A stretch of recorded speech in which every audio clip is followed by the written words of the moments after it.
This struggle is not about Azimio or any party in particular. This is now about Kenyans refusing to move on until they get a good deal. We agree with them. This time around, there's no moving on until Ruto shows a readiness to listen to and respect the people. People deserve a deal, not bullets and tear gas.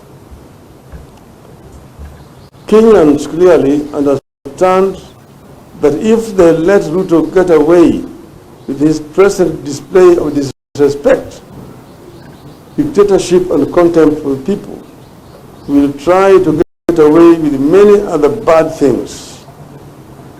Kenyans understand that suffering will be the new normal if Ruto gets away with the Finance Act and the many other dictatorial political and policy decisions he's currently pursuing. So there is no moving on until Ruto comes out openly and agrees to repeal the Finance Act and embarks on other measures to lower the cost of living.